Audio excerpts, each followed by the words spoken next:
Good morning.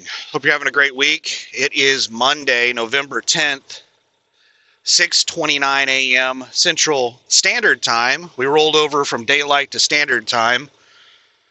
So we're now on standard time, back to normal time. Wish they would get rid of that. Just stop switching back and forth twice a year. We're still in Omaha, Nebraska. Well, I'm technically in Council Bluffs, Iowa right now. Omaha is right on the border of Iowa, and like half the towns in Iowa and half the towns in Omaha. So I'm on the east side of town, which is in Iowa. And I'm just about to go pick up a load. I have an 8 a.m. appointment.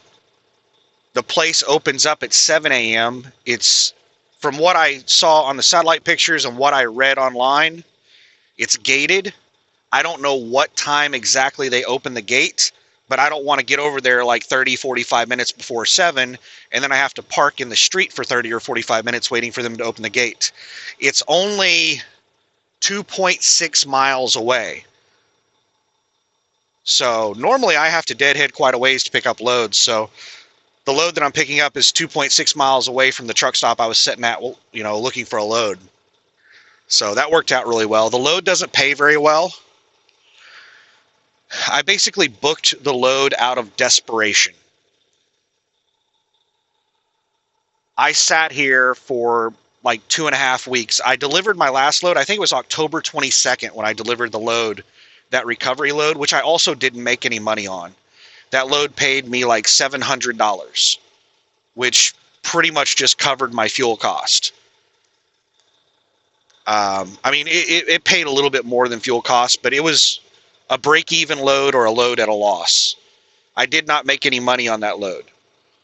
And I had to spend an entire day in the shop after I delivered the load getting all the issues with the trailer fixed, right after they had a mechanic inspect it. Anyway, let's not rant and rave about that.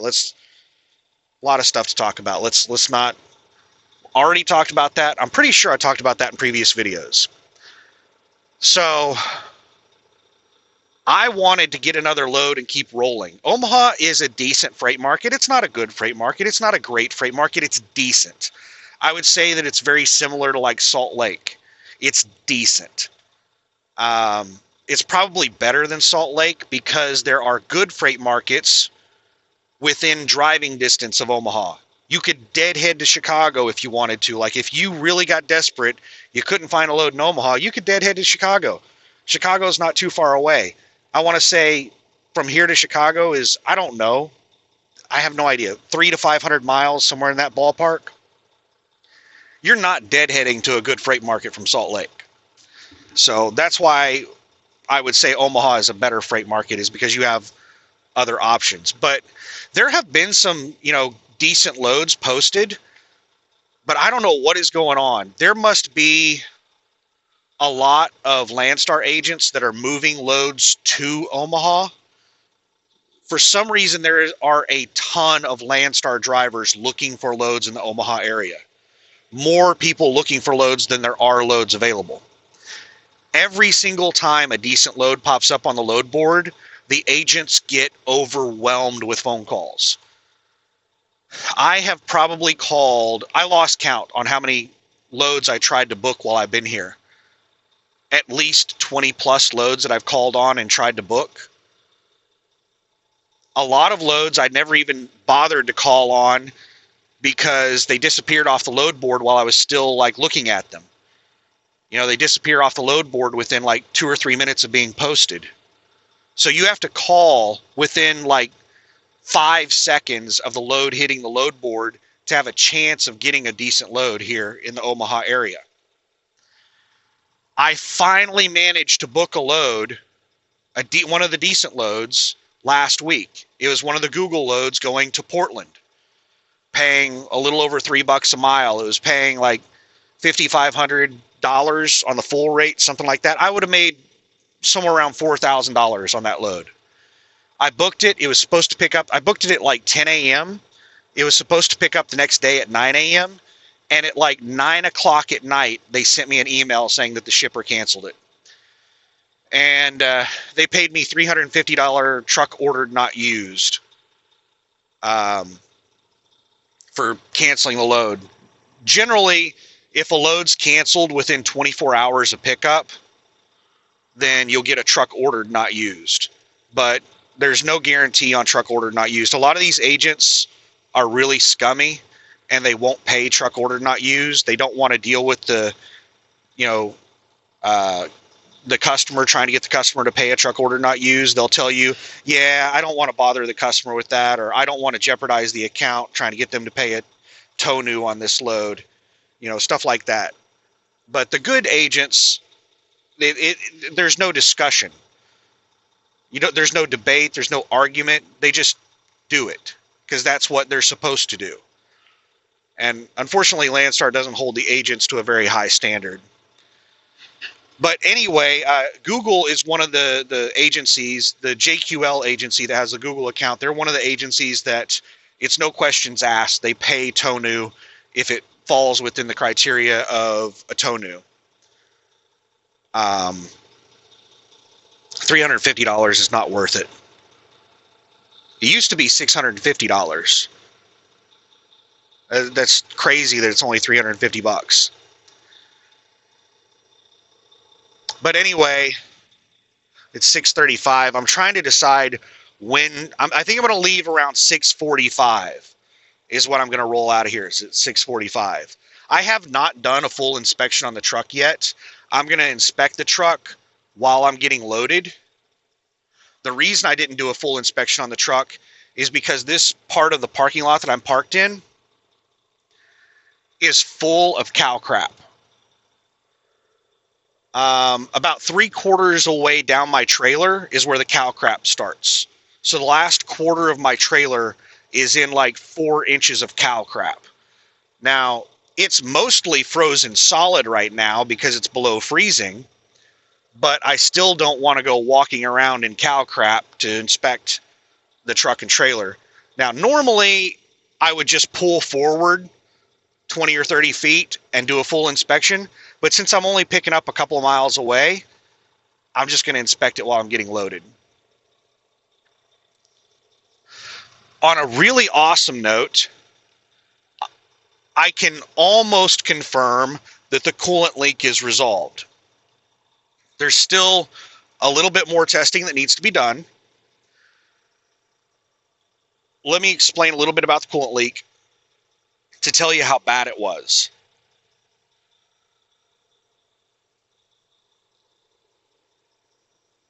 When I stayed the night at that Sapp Brothers on the other side of town, the first night that I was here, I lost about 1/4 to 1/2 a gallon of coolant without the main engine running, just the APU keeping the batteries charged. So basically just sitting there. The APU shares coolant with the main engine on my APU. So the APU was moving the coolant around in the system. But I lost 1/4 to 1/2 a gallon overnight. Not even a full 24 hours. Probably like 12 to 14 hours. 1/4 to 1/2 a gallon of coolant leaked out. And I could not find where the leak was coming from. And I finally noticed that there wasn't like actively coolant leaking out. Like I didn't see any dripping or running coolant or anything like that. But it was like wet around the ends of the hose, the rubber hose coming out of the bottom of the coolant reservoir, going into the engine, that short little rubber hose there. At each end of that hose, it was a little bit wet. And I had always assumed that that was just from whenever I was putting coolant in. The coolant, some of it, I'm not perfect at putting in the coolant. Some of it will run down the side of the tank and run down the hoses. And I thought that's all that was. But I went ahead and got out my wrench and tightened up those clamps. And they were actually a little loose. I was able to get like a full 2 turns on each of the clamps. And, I didn't tighten them down really hard because they're attached to plastic. I didn't want to break the plastic, wrenching down on them really hard. But they were the 2 turns that I did, that wasn't really, really putting force onto it. That was really loose turns. And then I started hitting a little bit of resistance after 2 turns, and I gave it a little bit once I started feeling resistance because I was, like I said, it was connected to plastic. You don't want to wrench down on plastic. And the 2.5 weeks that I've been sitting here, I have not lost a drop of oil. It is sitting at the exact same spot. Now, I still need to see what happens whenever the engine is under, stress at high pressure, high temperature. And I'm about to pick up a max weight load. So we're not going over a lot of mountains or anything, but I am going to be hauling a max weight load. So we're definitely going to test the pressure and the temperature and see if I'm leaking any oil once it gets up to high pressure, high temperature. But just sitting or idling, I'm not losing any coolant anymore. So we'll see. It looks like maybe my coolant leak is resolved. 6:40 a.m.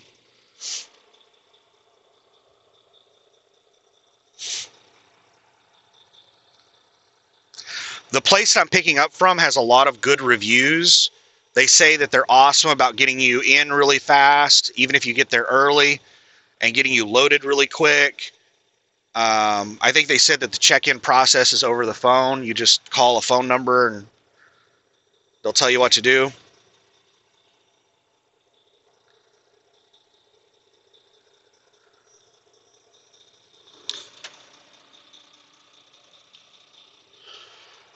And it's listed as 43,500 pounds.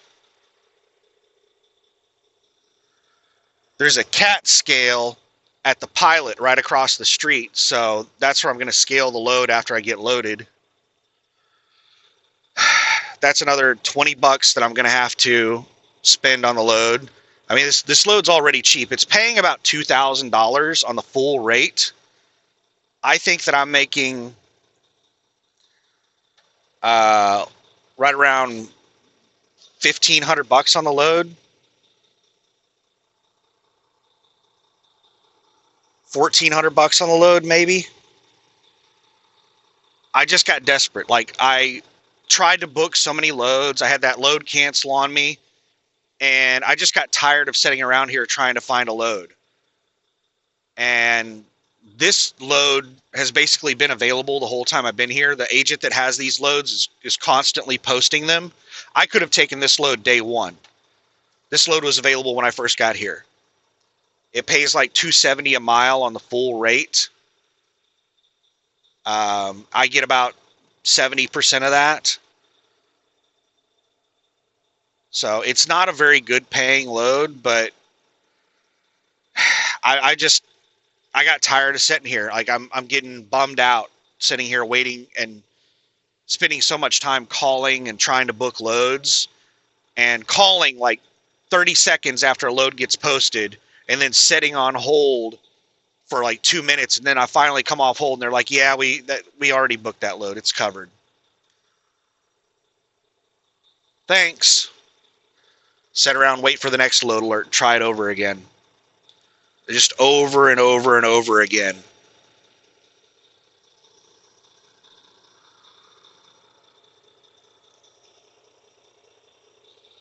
So yeah, I just eventually gave up and just took a mediocre load just to get to another freight market. I'm tired of sitting here, not making any money. Now, I apologize that I did not make any load board videos while I've been sitting here. There's 2 reasons. One is because, like I said, I've been bummed out. Like, I don't want to use the word depressed because that's a really strong word. I wasn't depressed. I was just bummed out. I was not in the mood to be making a video. I was in a bad mood, and I didn't want that coming across the video of me just being in a really negative, bad mood. And then the other reason is because that video game launched on October 31st, and I've been, playing a lot of that video game.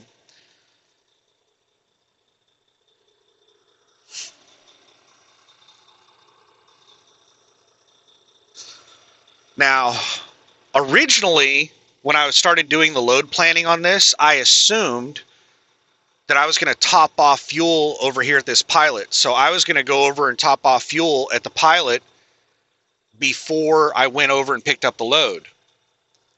But the fuel prices are crazy.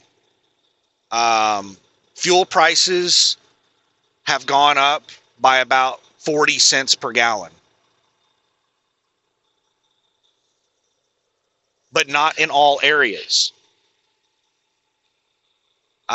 Whenever I first got here to Omaha, I can't remember what the fuel prices were at this pilot. I topped off fuel at the pilot across the street when I first got here, and I want to say it was around $2.45 a gallon. Today, it's $2.80 a gallon, 35 cents a gallon more expensive, if I'm remembering correctly. However, Portland, Oregon, fuel prices have gone down by like 20 cents per gallon. Why? Why is there such a dramatic change in fuel prices? Well, there's a lot of stuff going on. What it boils down to is price gouging. Price gouging is a big part of it.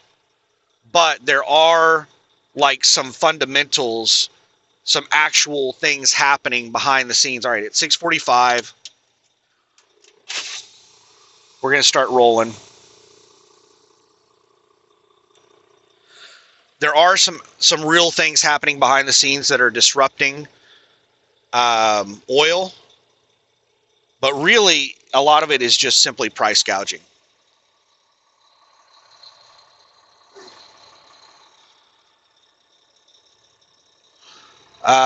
So over here in the Midwest, there was a refinery that had a fire. I don't know all the details on it, but that caused fuel prices in the central part of the country to go up.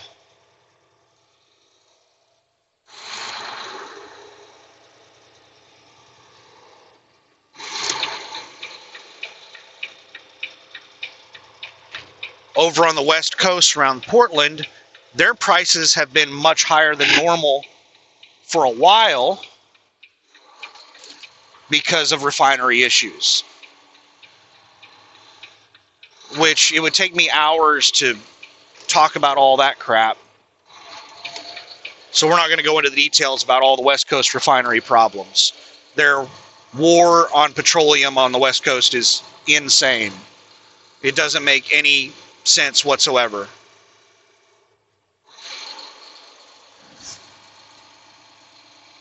But there have been some changes on, refineries along the West Coast that have actually freed up some production. So that's the reason prices along the West Coast have come back down from the crazy prices that they were at over the last few months. And that's the reason prices around the central part of the country have gone up over the last few weeks.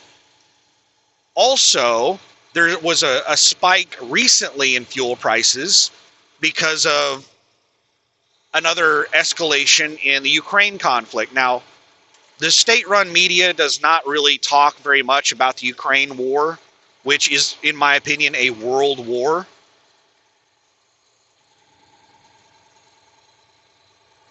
Occasionally, if there's a talking point that helps promote their agenda, they'll talk about the world war that we are participating in over in Ukraine. But in general, they don't talk about it. So what has been the escalation? Ukraine and Russia are both actively targeting infrastructure now. What is known as like civilian infrastructure, which when you're talking about war, there is no such thing as civilian. Like, they like to use that term talking about civilian, but when you're talking about war, every single thing in a country helps support the war in one way or another. Somebody working at McDonald's is supporting the war. Every single person in that country is supporting the war in one shape or another. Some more directly than others. So, like, in my opinion, nothing is off the table in warfare. If you're willing to, play the moral high ground in war and your opponent is not willing to, all right, it's double left. So let's Let's get over in this outside lane. Then you are going to be at a disadvantage. If you're going to take the moral high ground and your adversary is not, then you're going to be at a disadvantage to your adversary. I did not like how the brakes felt right there. I think it might just be because they're really cold. But there was almost nothing to the brakes, and then all of a sudden they kicked in really hard. So, in a quarter mile, turn left onto Nebraska Avenue. We're gonna. I need to get in the left lane because I'm making a left in a quarter mile. We're gonna test out the brakes again at the next light. So I'm gonna get up to.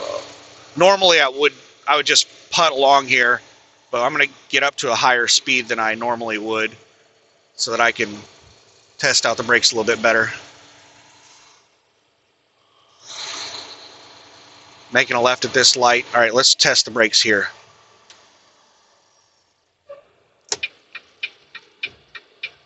Got railroad tracks. At the light, turn left onto Nebraska Avenue.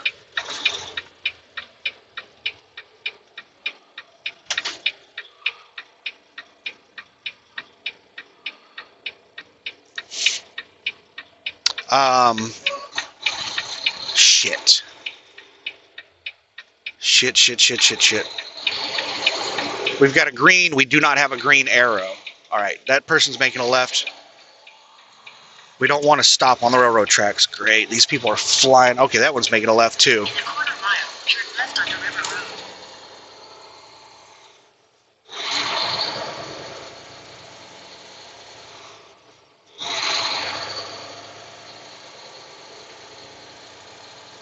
All right, on the other side of the bridge, we're going to make a left.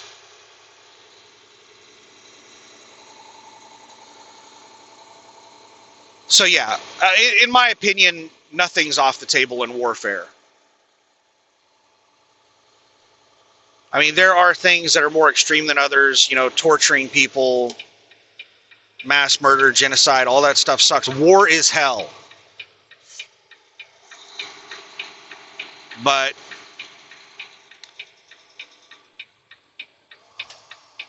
what we've been dealing with the Ukraine war is a very limited war. It's not what Hollywood and all the so-called experts told us World War III was going to be like. It is an extremely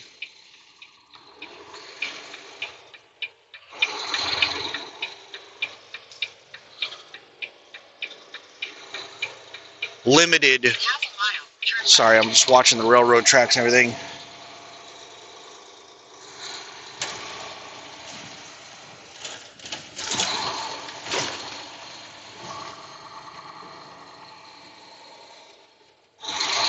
It is an extremely limited war for fear of escalation. Russia does not want to escalate the war to the point where other countries will become more active. They don't want to give them an excuse. So they're fighting a very limited war. And Ukraine is limited by all of their supporters, NATO. Just a second here.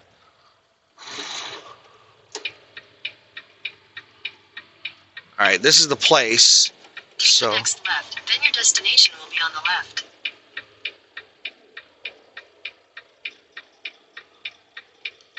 All right, the other gate says entrance on it. All trucks turn left. So this is the one they want you to pull into.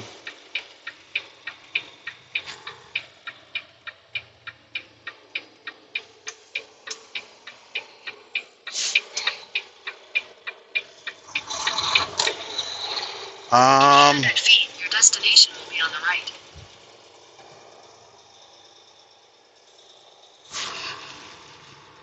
Right there, it looks like the office that you check into.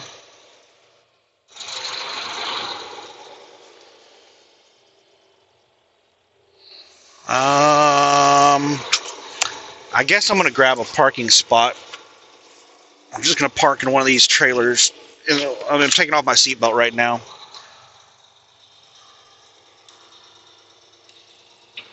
It looks like people are parking over here and walking over, so I'll grab this spot right here. Your destination is on the right. So bear with me a moment while I get parked.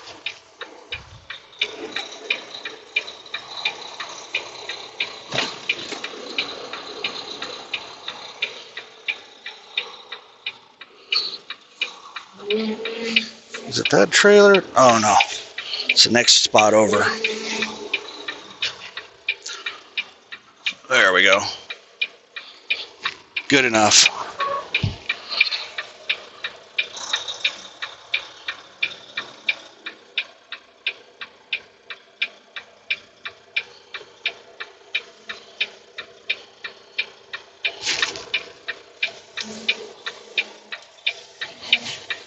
All right, let me just get out and see how much room I have on my blind side.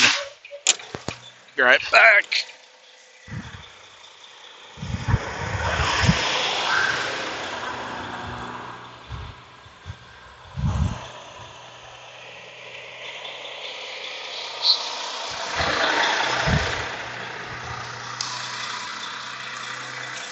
Well, we're good.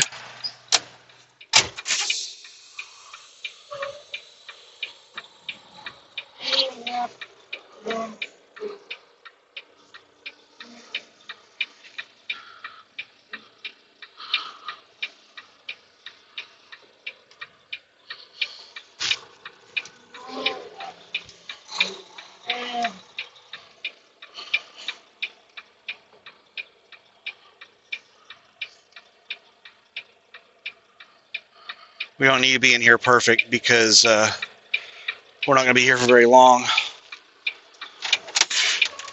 We'll just wait for him to turn on that open sign. Switch over to sleeper berth.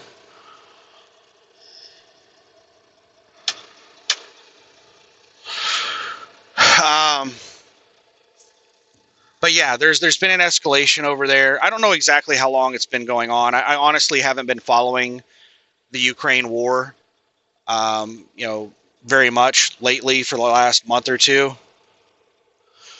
But the big news of the day is that Ukraine bombed a Russian refinery with drones, and the refinery was shut down because of it. The refinery produces 66,000 barrels per day, which is about 5% of Russia's refinement capacity. In the grand scheme of things, it's insignificant on the world scale. The world produces about 100 million barrels per day, and that refinery shut down 66,000 barrels per day. Now that's, it may sound like that's nothing. 66,000 out of a 100 million, that's like less than a tenth of a percent. That's like 0.06%. Or no, is it point? Yeah, it's 0.06, not 0.6. I think it's 0.06%. Sorry, math off the top of my head, I'm not good at. But anyway, all right, it's 6:58. I'm going to start walking over there in a second. I'll pause the video. That is part of the reason fuel prices have shot up recently. That just happened a couple of days ago. And I really don't know a whole lot of details on it. If you're interested in what exactly is happening with that, feel free to look into it. So why do I call it a world war?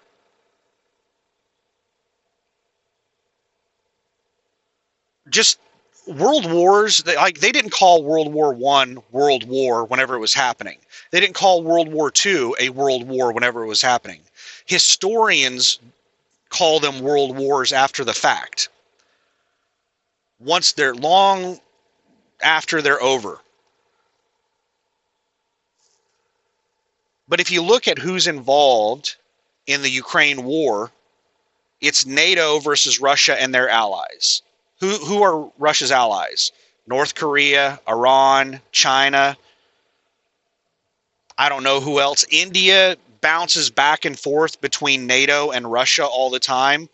India is like, I don't trust India. They change allegiances constantly. But almost all of the major world powers are involved in the Ukraine war. And it's not what Hollywood and the experts told us. World War III was supposed to be a nuclear Armageddon. Well, because of nuclear weapons, we're actually fighting a World War I style trench warfare. We've actually gone back 100 years in how we fight war because of the fear of escalation because of nuclear weapons. We're fighting an attrition-based war, which is one of the most horrifying wars to fight, where you just line up soldiers in trenches close to each other. The battle lines hardly move at all, and it's just about killing and depleting the resources of your enemy until they eventually are forced to give up. That is a horrifying type of war to fight. But that's the type of war that's being fought in Ukraine. Russia they have the weaponry to end the war within a few days. But they're afraid to deploy those assets for fear of escalation and giving NATO justification to come in and, participate more in the war. But anyway, that's a whole other discussion talking about the Ukraine. Okay, they said they got the open sign. I'm going to pause this. I'll be back in a minute. All right, we already had a whole bunch of unnecessary drama. Dino, who has a very strong, Eastern European accent, apparently just he does tons of these loads. I can't believe an agent that does tons of these loads just can't get basic crap done. None of the numbers he gave me are the pickup numbers. And he's in California, so it's like 5 o'clock in the morning in California. I tried calling him, and he immediately hung up on me and told me to text him. And then after 10 or 15 minutes, he finally got me the... What time is it? 7:19 a.m. Yeah, 10 or 15 minutes, he finally got me the correct pickup number.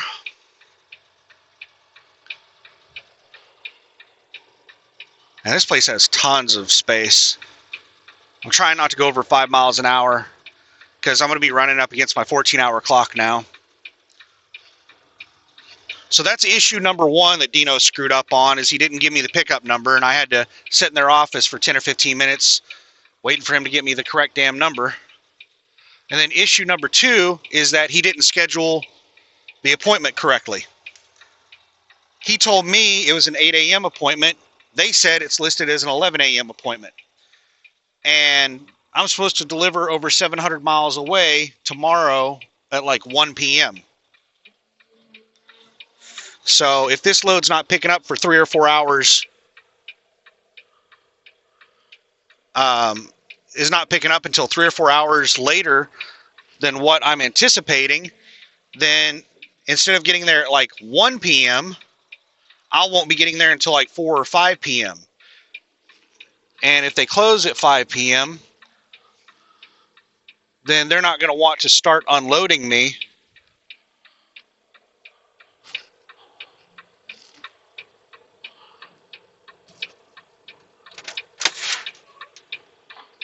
a second. There's somebody walking around back there. I'm going to get out and open up my doors. I stopped to... Yeah, he's going behind my trailer right now. I'm going to go... since I was going to pull back further, but since that guy was walking around back there, I went ahead and stopped early so he could do whatever he's doing. Let me pause this. I'm going to go open the doors, and they said to put one strap in the back of the trailer. So I'll be back in a minute. Oh, that was also more eventful than it should have been. The lock was rusted to the point where it would not unlock.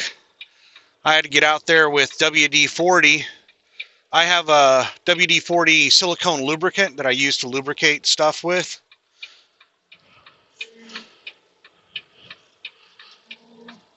And I got out there with that. Let's pull forward a little bit, straighten out here. And that wasn't enough. So I also had to get out there with my hammer and bang on the lock to get it to bust free because it was rusted so bad. So silicone lubricant, spraying it inside the lock, and then banging on it with a hammer, knocked it loose.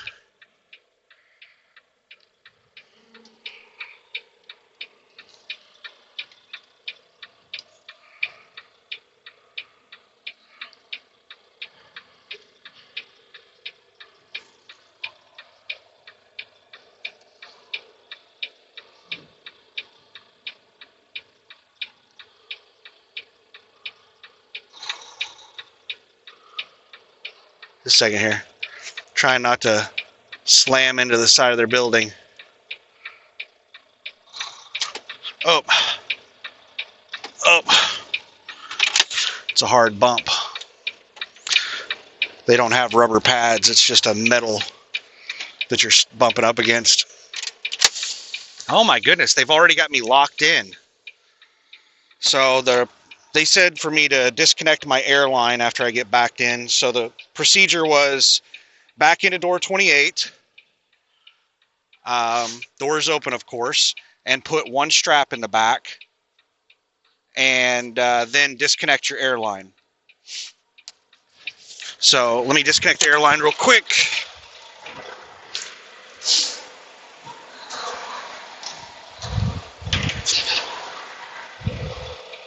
And I like to leave it hanging out the side so that they can easily see that the airline is disconnected.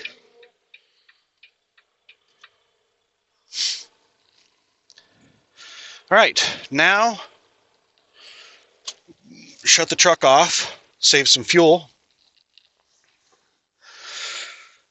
and hopefully they get me loaded early. Let's see if the agent replied back to my email.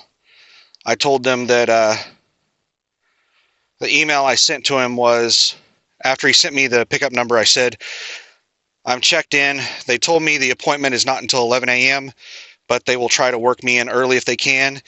If they can't get me loaded until this afternoon, then we're going to have to bump the delivery by a day. I'll let you know after I get loaded.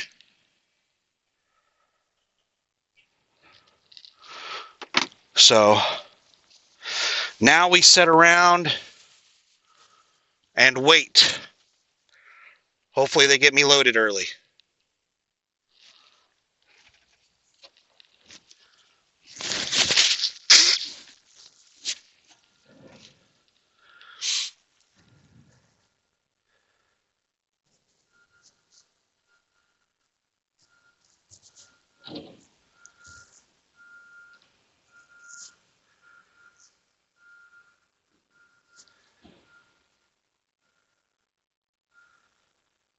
Sorry, I was just looking around at everybody driving around.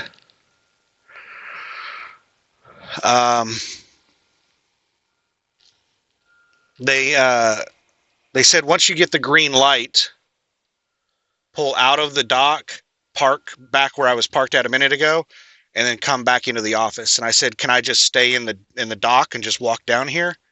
Where's door 28 at? They said it's just right over here. And I said, yeah, can I just walk over? And they said, we'd prefer that you didn't, so that we can get somebody else into the door. I was like, okay. So once I get the green light, I need to pull out, park where I was parked at before, and then walk in and get the paperwork. And then I'll have to go scale the load at the Pilot. I'm not going to top off fuel here in Omaha. I'm going to top off fuel in St. Louis. In Omaha, it's $2.80 a gallon. In St. Louis, it's $2.57 a gallon. St. Louis is I think the cheapest place on my entire route is St. Louis. And I think the pilot is not in Missouri. It's in East St. Louis, Illinois, is where I'm actually going to be getting fuel.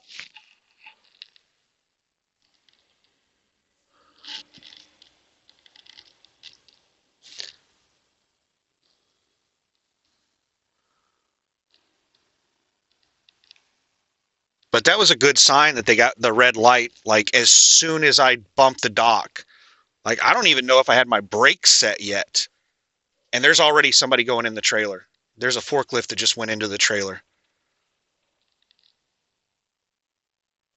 So yeah, they looks like they're going to get me loaded early. This is awesome. I need to do my trip plan, which I already did a basic trip plan last night, so I have a pretty good idea of what I'm doing. But I need to just get it plotted in.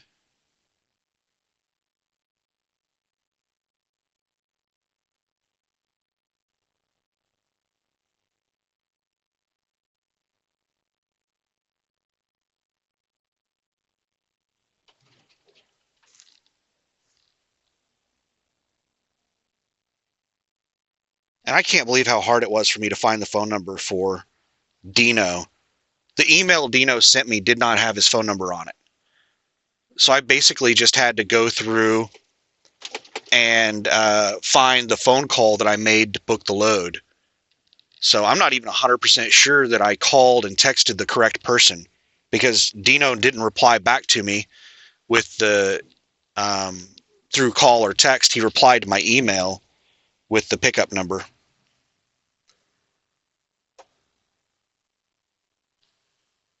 All right. And the email he replied back with actually has a signature in it with his phone number. The initial email that he sent me did not have a signature in it with the phone number. So let me see if that's the same phone number.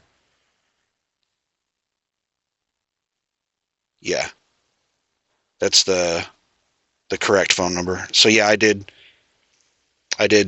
call and text the correct person.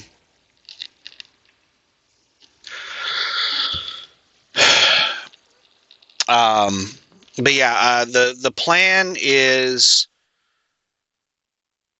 there's a spot I think in Kentucky. So I'm gonna top off fuel in St. Louis and then drive for another hour or two past St. Louis. I don't think that I can make it to my fuel stop without taking a 30-minute break. My fuel stop is toward the end of my drive shift. I think the fuel stop is like at just over 500 miles. And if you're looking at a 60 mile per hour average, you can only do about 480 miles in an 8 hour period.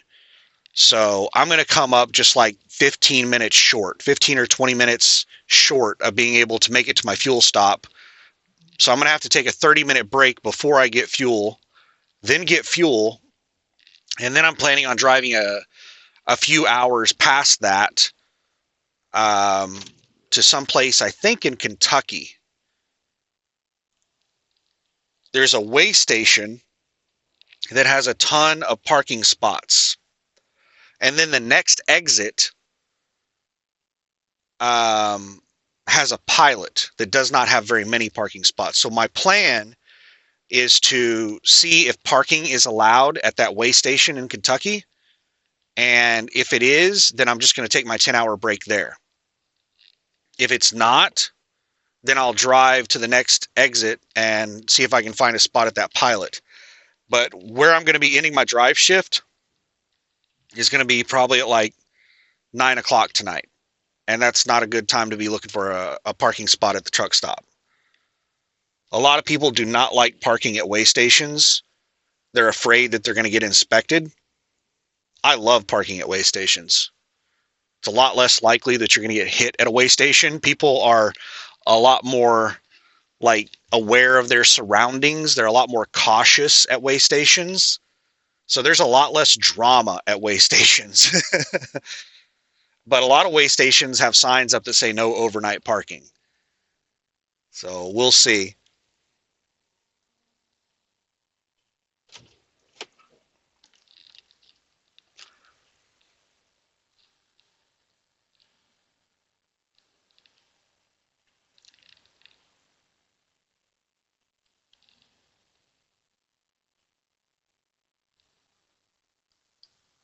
Sorry, I'm just watching all the trucks over to my left. There's a little bit of a cluster going on over on the left. Instead of like parking and going in, a lot of people are just like stopping in front of the shipping and receiving office to check in or check out. And then there's somebody that looks like they're trying to back into a dock right next to the shipping and receiving office. I mean, let me just take this out and show you what the hell's going on. It's like there's somebody just parked in the middle of the damn road so that they go check in, and I have no idea what in the hell this person that's backing up is trying to do. Are they trying to back into a dock over there? Or what? I have no idea, but looks like the guy that's parked in the middle of the road now feels bad that this person is basically being blocked from backing into the dock by this person. So now he's going to move his truck. Just, I mean, this is the kind of stupid drama that we have to deal with as shippers and receivers. I mean, I can't believe somebody would just park in the middle of the road like that. Like that's the entry, and they are literally parked in the center of the entryway. But yeah, that's what I was watching. It's just really stupid drama.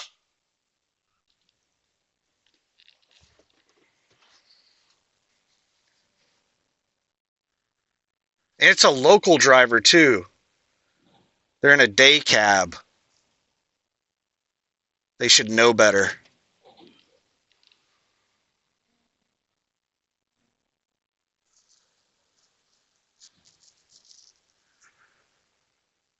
Yeah. Yeah, that person's trying to back into a dock at the very end over there. Oh my goodness, this day cab just circled around and then pulled right back over and parked in front of the shipping office again. Anyway, I've heard that they're really fast at loading, so I should probably wrap this up so that I can program in my route into the phone and then get out here and start making some miles. But the plan is I'm going to do probably around 630-ish miles today in this drive shift. And the total mileage on this thing is almost 800. I want to say it's like 775 miles or something like that. So in the next drive shift, I'll have like 2.5, maybe 3 hours of driving to do. So I should be finishing up at about 9 p.m. tonight. If like they get me loaded, if I'm out of here by 9 a.m., which it's looking like I'm probably going to be out of here by 9 a.m., then a 12-hour drive shift, shut down at 9 p.m. I can start driving again at 7 a.m. tomorrow, and I'll be like 3 hours away. So I should be at the delivery location by somewhere probably around 10 a.m. We also have to take into account time zone change. We'll be moving one time zone, so we'll actually be getting there an hour later. So instead of getting there at like 10 a.m., it'll be 11 a.m., which I think my appointment is 11. Let me pull it back up. I think my appointment's either 11 or 1 a.m. or 1 p.m. I'm sorry. My appointment is between 10 a.m. and 1 p.m. tomorrow. So if they get me out of here by 9, I should be arriving there somewhere probably around 11 a.m. So I'll be right in that appointment window. Now, if they weren't able to load me until, start loading me until after 11 a.m. today, then that would have pushed me back by like 3+ hours. So instead of getting there at 11, I would get there at 2 or 3 o'clock in the afternoon at the earliest. And I don't know what their receiving hours are. A lot of places, like if they close at 5 p.m., they won't take any truck after like 2 or 3 p.m. because they need time to unload it before they leave. I mean, you can't just roll into a place at like 4 p.m. and they close at 5 p.m. They can't get you unloaded by 5 p.m. They're not going to stay and work overtime to unload you. But it looks like everything's going to be all good.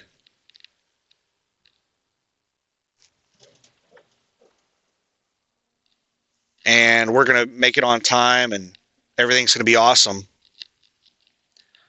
But I should wrap up the video. They're going in and out of the trailer like crazy. So I'm pretty sure they're going to have me loaded real quick.